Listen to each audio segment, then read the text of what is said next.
Bienvenue sur le podcast Un lectorat minoré. Je suis Stella Marie, créatrice de contenu littéraire. À travers ce podcast, je souhaite mettre en avant les acteurs et actrices du monde littéraire dont les profils ne sont pas conformes aux normes sociétales. Aujourd'hui, j'accueille Gloire, bookstagrammeuse et créatrice du book club Les Cafés littéraires de Glo. Bonjour Gloire, Bonjour Stella, ça va? je vais bien, merci. Et toi? Ouais, ça va très bien, merci. Déjà, je voulais te remercier pour avoir accepté mon invitation sur le podcast. Merci à toi de m'avoir invité, c'est un plaisir d'être là. Dans un premier temps, est-ce que tu peux te présenter pour les auditeurs et auditrices qui nous écoutent, s'il te plaît? Alors, moi je suis Gloire Bemba, je suis d'origine congolaise, je suis créatrice de contenu et je fais un master en stratégie de communication à Paris. D'accord. Déjà, on va venir sur ton master. Donc, enfin, avant ça, déjà, est-ce que dans quel contexte tu as grandi? Est-ce que tu as... Enfin, oui, de manière générale.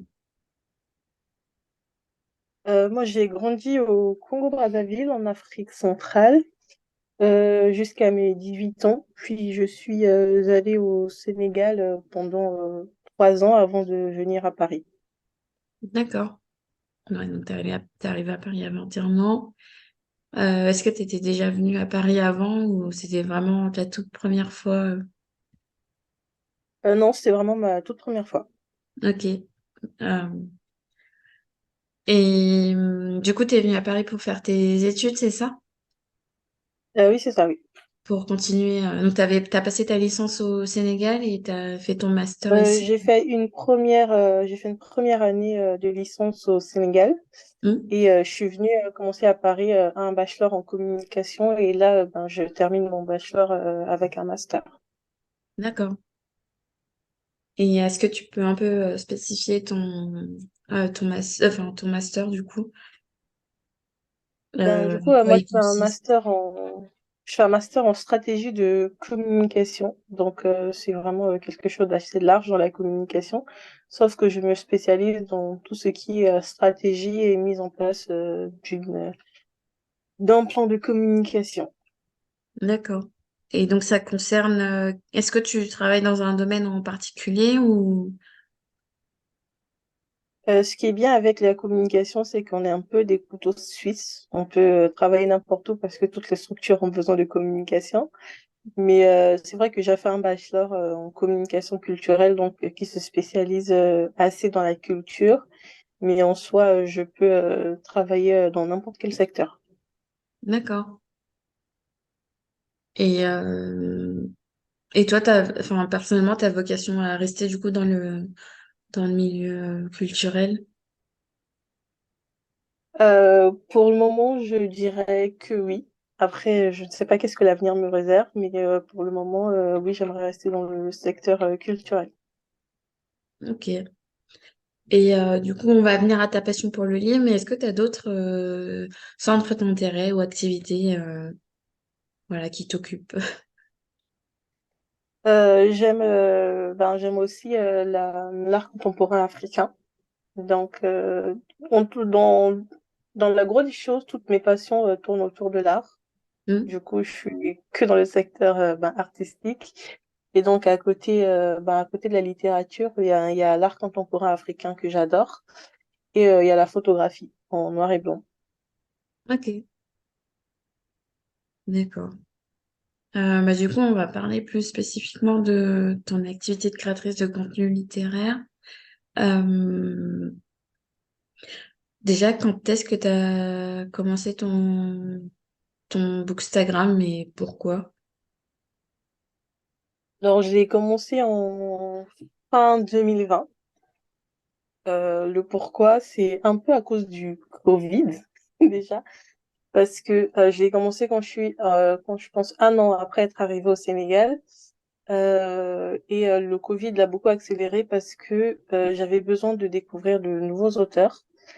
Et je ne connaissais pas beaucoup de gens dans mon entourage qui lisaient autant. et qui lisaient le même genre de littérature que moi. Et même quand j'en trouvais, on connaissait un nombre assez limité d'auteurs et j'avais besoin de découvrir d'autres auteurs. Et à chaque fois que je m'en plaignais, on me disait, si t'es pas contente, tu crées un compte Instagram et tu parles de livres.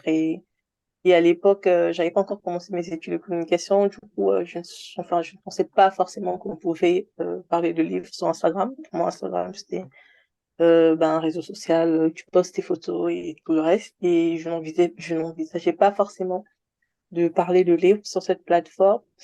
Mais avec le Covid et tout ce qui s'en est suivi, je me suis dit, bon, pourquoi pas juste me lancer et voir ce que ça va donner. Et en 2023, j'y suis encore. Donc ça t'a plutôt plu alors. Oui, beaucoup. C'est une très belle aventure. Et ouais, du coup, donc toi, tu disais que t'avais besoin de chercher pas mal d'auteurs et autrices. Et tu te définis spécifiquement comme quelqu'un qui lit de la littérature noire. Alors, est-ce que tu peux expliquer pour les... Bon, moi, je vois un peu de quoi... Enfin, j'ai compris le terme, mais est-ce que tu peux expliquer pour les auditeurs et auditrices comment tu définis... Enfin, qu'est-ce que tu entends par littérature noire et pourquoi tu as choisi cette ligne éditoriale? Alors, qu'est-ce que j'entends par littérature noire? Je pense que, c'est une définition, du coup, qui est propre à moi-même et il y a peut-être des milliers de définitions à ça. Mais moi, quand j'entends parler de littérature noire, je pense à tous les livres qui ont été écrits par des personnes noires, premièrement, ou par des personnes non noires ayant un lien avec des personnes noires. C'est-à-dire qu'une personne française peut écrire un roman voilà, sur l'Afrique. Et moi, je le considérais comme un roman de littérature noire. Et donc, dans tout ce qui est littérature noire, s'englobe la littérature qui est africaine, purement écrite par des Africains, la littérature afro-américaine, caribéenne et la littérature d'outre-mer et bien évidemment toute littérature en lien avec l'Afrique ou des personnes noires, même écrite par une personne non noire. Et pourquoi est-ce que j'ai choisi cette ligne éditoriale? Je ne pense pas l'avoir vraiment choisie parce que avant je ne faisais pas d'études de communication, donc je ne savais pas du tout c'était quoi une ligne éditoriale. Mais le choix a été fait parce que j'aimerais dire que la réponse la plus évidente est parce que je suis noire, mais ça va bien au-delà. J'ai fait un lycée, j'ai un bac L. Et j'ai fait du coup mes études au Congo. Et dans mon collège ou mon lycée, pendant tout le long, on a eu plein de livres au programme. Et de la sixième à la troisième, j'ai lu des auteurs comme Molière, Marcel Pagnol, Victor Hugo, Baudelaire et tout ça. Et ce sont de très grands auteurs, je m'en distingue pas et je ne veux pas les nier. Mais il me manquait quelque chose parce que je ne retrouvais pas dans cette lecture-là, je ne m'en retrouvais simplement pas. Et le déclic s'est fait quand je suis arrivée en classe de seconde. J'ai lu mon premier recueil de nouvelles qui s'appelle Les Chroniques congolaises de Jean-Baptiste Tiloutard, qui était un écrivain et un homme politique célèbre au Congo. Et en lisant en fait ce recueil, euh, je me suis enfin sentie à ma place dans la littérature parce que c'était un recueil du coup de nouvelles sur la population congolaise Mm. et tous les traits de caractère qu'il décrivait, tous ces personnages, ils étaient noirs et c'est vraiment là que je me suis sentie à ma place, que je me suis vraiment dit que ok, il existe en fait ce genre de littérature et c'est ce genre de littérature que j'ai envie de lire parce que c'est le genre de littérature dans lequel je me reconnais et je me sens à ma place. Et donc, au lycée, j'ai découvert aussi Senghor et j'ai été beaucoup curieuse.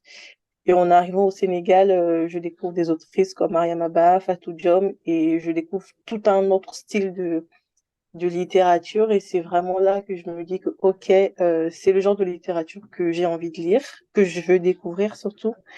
Et donc, quand j'ai commencé ma page Instagram, ça a été tout de suite une évidence pour moi que j'allais parler d'auteurs noirs, de littérature noire, parce que j'avais ce besoin-là de connaître d'autres auteurs et juste pouvoir en discuter avec des gens. Et c'est vraiment Ok. comme ça que tout s'est fait. Mais au départ, je me suis pas dit que ma ligne éditoriale, ce sera forcément ça, parce que je savais même pas c'est quoi une ligne éditoriale. Mm. Et quand j'ai commencé mon compte Instagram, je n'avais rien planifié. Je me suis jetée dans l'eau, je me suis dit, bon, advienne que pourra, si ça marche, tant mieux, si ça ne marche pas, mais au moins j'aurais essayé. Mais c'est vraiment comme ça que le choix de cette ligne éditoriale, ben, du coup, a été fait. Ok. Ouais, donc c'était de manière un peu, ouais, c'était pas forcément sciemment voulu, mais ensuite, tu as un peu conscientisé la chose et du coup, tu as affirmé un peu plus ce que tu voulais promouvoir. Oui, c'est exactement ça. C'était vraiment une question j'avais vraiment ce besoin de représentation et c'était vraiment une question identitaire de pouvoir lire des auteurs qui parlaient de sujets dans lesquels je me retrouvais. Parce que c'est en 2021, quand j'étais à Dakar, que j'ai lu Americana de Chimamanda Adichie. Et il y a un passage qui m'a vraiment marqué et c'est vraiment là que je me suis dit, en fait, c'est officiel, c'est vraiment le genre de littérature que je veux lire toute ma vie parce que dans le roman, quand elle arrive, ben, du coup, c'est une jeune Nigérienne ben, qui quitte le Nigeria pour aller aux États-Unis. Et quand elle arrive aux États-Unis, ben, en fait, on a toutes les problématiques liées à la femme. En fait, elle a des cheveux crépus, elle va dans des salons. Enfin, elle ne trouve personne pour s'occuper de ses cheveux. Et juste ce genre de problématique, quand elle est une femme noire, c'est le genre de problématique qui nous arrive ben, un peu tout le temps. On a du mal à s'occuper de nos cheveux et toutes ces thématiques-là. Et c'est vraiment ce qui a renforcé cette envie et ce besoin que j'avais et que j'ai toujours jusqu'à présent ben, de découvrir cette littérature. Mais je n'exclus pas non plus, je tiens à le préciser, ben, toute autre forme de littérature parce que j'essaie de lire. Je suis une grande lectrice de base, et bien que je lis principalement de la littérature ben, noire, je lis d'autres romans d'auteurs qui sont marquants. Il y a un autre auteur que j'adore, c'est Paulo Coelho. J'ai lu énormément de ses livres, et pourtant ce n'est pas de la littérature noire. Et du coup, c'est vraiment ça. Je me diversifie un petit peu quand même, bien que voilà la littérature noire soit toujours le principal type de lecture ben, que je lis. Ok. Et comment tu trouves tes lectures? Enfin, qu'est-ce qui t'inspire? Est-ce que c'est de par tes abonnements, de par les médias? Enfin, ouais, quels sont les moyens que tu utilises pour trouver des lectures qui te correspondent? Alors, je suis très curieuse. J'ai un moyen de choisir mes livres que certaines personnes ne comprennent pas parce que je vais en librairie. Enfin, à part ça, il y a déjà des styles de lecture que j'aime beaucoup. J'aime tout ce qui est roman, des romans biographiques, de la poésie et des essais. C'est vraiment ce que je lis principalement. Et donc, quand je vais en librairie, ben, je regarde le résumé d'un livre et c'est comme ça que je sais est-ce que je vais aimer ce livre ou pas. Mais il y a parfois des livres avec un super résumé auquel je n'accroche pas parce que le style de lecture est peut-être difficile ou le style de lecture ne me correspond pas. Mais c'est vraiment en me focalisant ben, sur le résumé que je décide en fait si un livre il va me plaire ou pas. Et à côté de ça, ce que je fais, c'est que je lis souvent les premières phrases du début d'un livre. Je lis quelques pages au milieu et je lis la fin. Et en faisant ça, j'arrive toujours à décider est-ce que ce livre va me plaire ou pas. Et à côté de ça, ben, il y a justement Instagram avec toutes les personnes que j'ai pu rencontrer, tous les comptes que je suis. Il y a toujours de superbes recommandations et en voyant ben, des revues littéraires faites par des bookstagrammeurs, j'arrive à savoir si un livre je vais l'aimer ou si un livre je vais pas l'aimer. Mais s'il faut dire le critère de sélection de mes livres, c'est vraiment l'histoire et c'est vraiment en fait le résumé du livre en lui-même et les Hmm, thématiques abordées dans le livre. C'est un peu mes critères de sélection. ça marche. Et t'as un genre de prédilection en particulier ou tu lis de tout? Je lis ben, principalement tout ce qui touche à des faits de société Hmm. ou des faits historiques. Je lis très peu tout ce qui touche à la romance ou à l'imaginaire. Je lis beaucoup de choses, on va dire, beaucoup plus concrètes quand même. Ok, ça marche. Euh, Bah écoute, on va en venir à la discussion autour de ton book club. Euh, D'ailleurs, je me suis rendue à l'endroit où tu as fait ta dernière. Alors, j'étais pas au book club, mais je me suis rendue avec Caro dans le café où vous aviez fait votre dernière rencontre. La Euh, régulière? C'était Hélène et quelque chose, je crois. Ah, Hélène et Madeleine, oui. Ouais, voilà, Hélène et Madeleine. Bref. Euh, Un très beau café. ouais, c'est assez cosy, c'était sympa. Ouais, donc tu as créé un club de lecture qui s'intitule Les Cafés littéraires de Glo. Est-ce que tu peux rappeler, on va dire, la jeunesse du club de lecture pourquoi tu as choisi de créer un book club et quelles étaient tes intentions? Alors, j'ai décidé de créer un club de lecture parce que je suis quelqu'un qui, paradoxalement, bien que je travaille ben, avec les réseaux sociaux et sur les réseaux sociaux, je suis quelqu'un qui n'est pas une grande fan de réseaux sociaux et je préfère le lien physique. Et Hmm. donc, je l'ai créé parce que j'avais très envie de rencontrer les lecteurs dans la vie réelle. Parce que, s'il faut le rappeler, le compte, je l'ai créé en fin 2020. Donc, c'est vraiment fin Covid, même si on est toujours dans le Covid, c'est vraiment là que toutes les premières restrictions se levaient. Et donc, quand j'ai créé le compte et que j'ai commencé à recevoir 2 ou 3 messages de personnes qui me disaient que c'était sympa ce que je faisais, qui me partageaient des livres, qui me donnaient des avis, ça m'a vraiment motivée à vouloir les rencontrer dans la vraie vie et simplement de vouloir parler avec eux.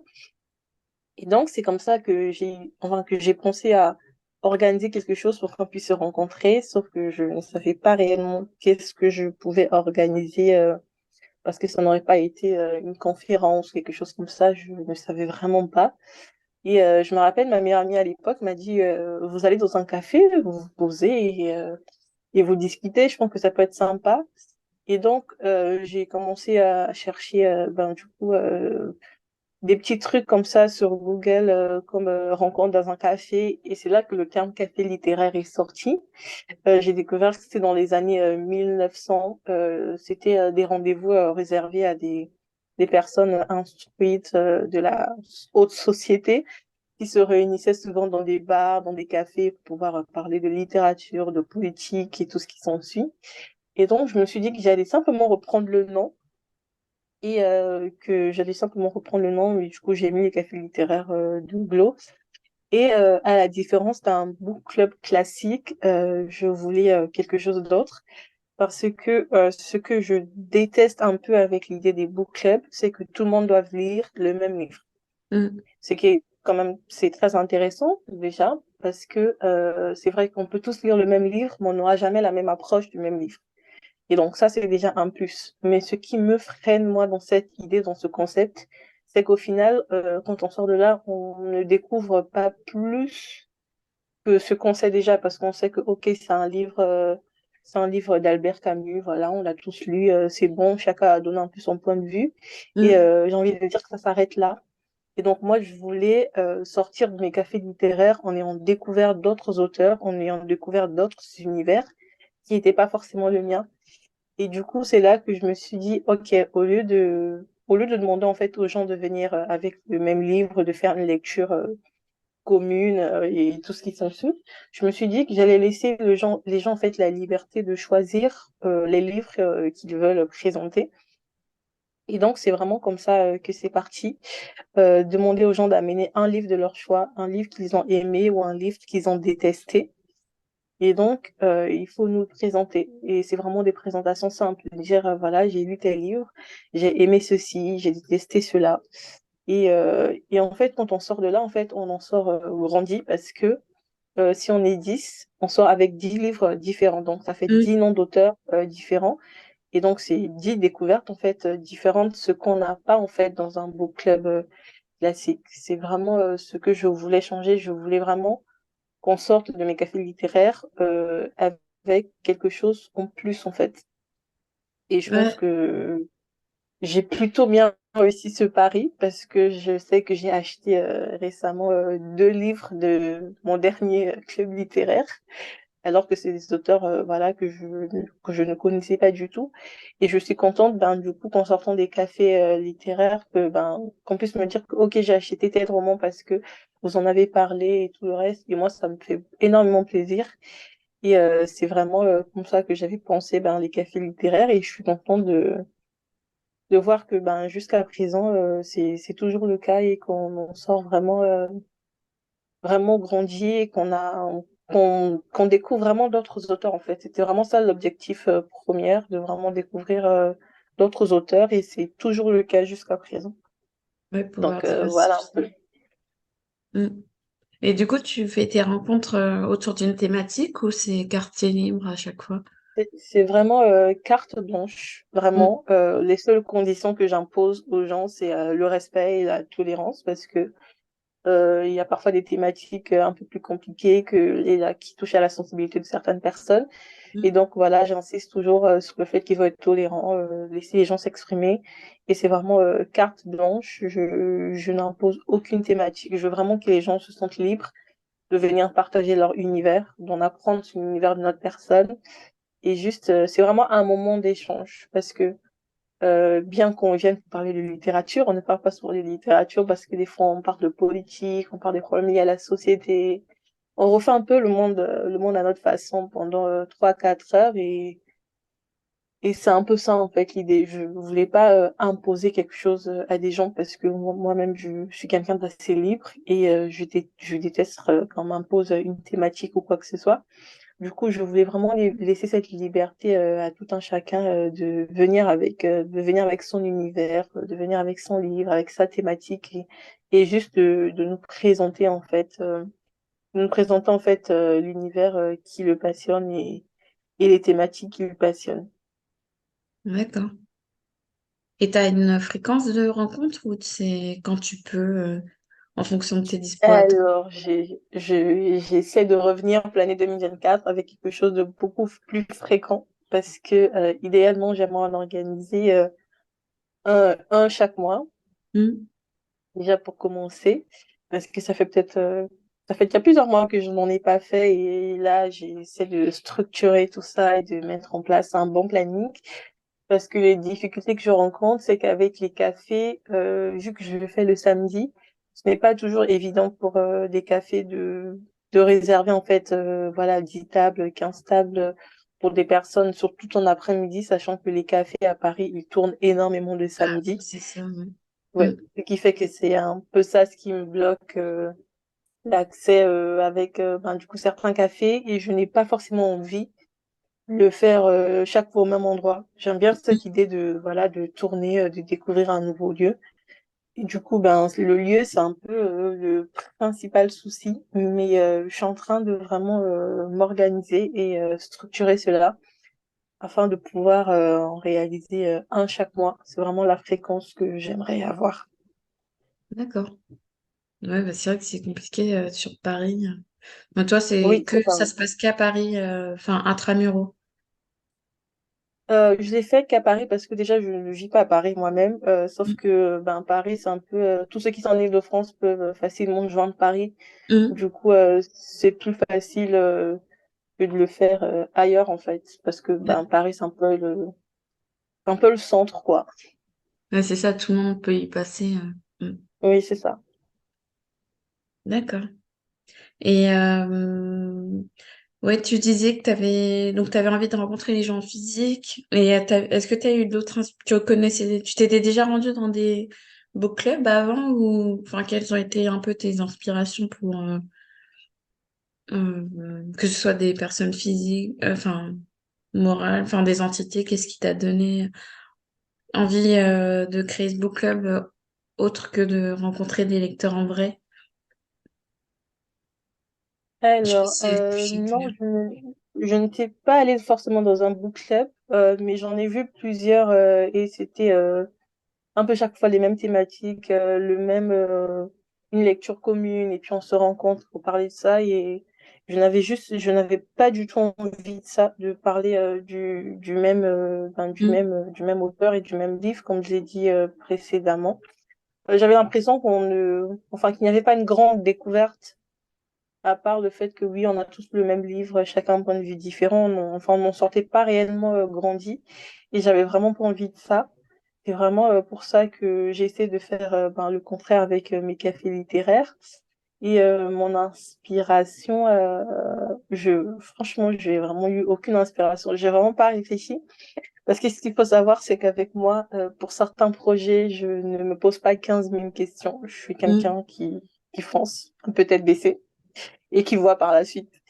Et du coup, j'ai pas eu 15 000 inspirations. Je voulais juste rencontrer les gens dans la vie réelle. Parce qu'avec le Covid, on est resté beaucoup enfermés. Et j'avais juste envie d'être avec des gens de façon physique, quoi. Ça marche. Du coup, ça a vraiment été ça l'inspiration. Ouais, t'as une idée en tête et tu la concrétises et puis après tu vois Ouais, comment ça se c'est passe. vraiment ça. Et après, je vois, est-ce que c'était une bonne idée? Je réfléchis plus aux conséquences après, ce qui n'est pas une bonne chose. Ok. Et du coup, comment tu te sens est-ce que dans la communauté littéraire, est-ce que tu as fait euh, donc est-ce que toutes les rencontres que tu as fait, c'était uniquement grâce à ton book club ou tu as pu rencontrer des gens euh, par d'autres qui te suivaient même avant que tu le crées ou Alors, j'ai rencontré énormément de personnes, du coup, grâce à mon Bookstagram et grâce au café littéraire. Et c'est juste incroyable parce que je me rappelle, il y a quand même une personne qui était venue à un de mes cafés littéraires, qui est un auteur congolais qui s'appelle Gloire Wanif. Il est slameur et aujourd'hui il est en Côte d'Ivoire. Et c'est quand même drôle parce que jusqu'à présent on est amis et donc on s'est rencontrés grâce à ça sur Instagram il y a 3 ans. Et donc il y a énormément de personnes que j'ai rencontrées grâce à ça avec qui on est amis aujourd'hui dans la vie réelle. Et c'est juste incroyable parce que je ne pensais pas rencontrer. Enfin, j'ai vraiment créé ce compte sans réflexion approfondie, sans me dire, OK, qu'est-ce que ça a donné? Qu'est-ce qui sera la suite? J'avais juste envie de découvrir de nouveaux auteurs et de parler avec des gens qui aiment les livres. Et c'est vraiment comme ça que tout a commencé.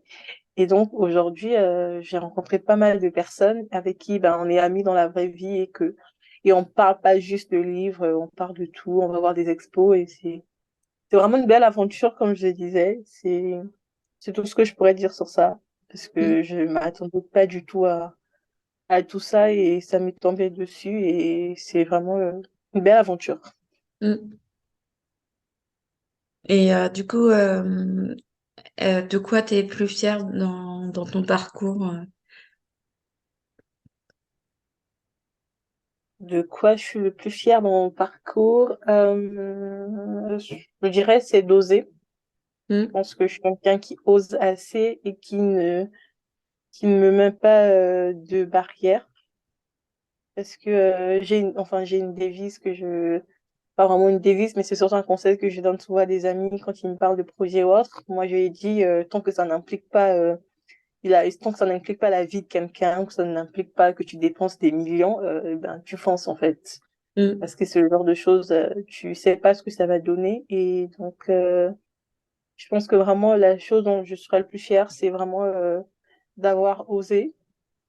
Parce que depuis que je l'ai commencé, j'ai beaucoup appris. Aujourd'hui, je travaille avec des maisons d'édition et je ne pensais même pas que j'aurais pu travailler des maisons d'édition un jour. Bah, à moins que je travaille pour une maison d'édition, mais là, je travaille avec des maisons d'édition et c'est vraiment quelque chose ben, que je ne pensais pas qui pouvait arriver. Et donc, je suis juste fière de moi pour avoir fait tout ça, pour avoir écouté la petite voix dans ma tête et juste pour avoir osé. Donc, je pense que vraiment, s'il faut dire une chose dont je suis le plus fière, c'est d'avoir osé. ouais, bah, il y a de quoi.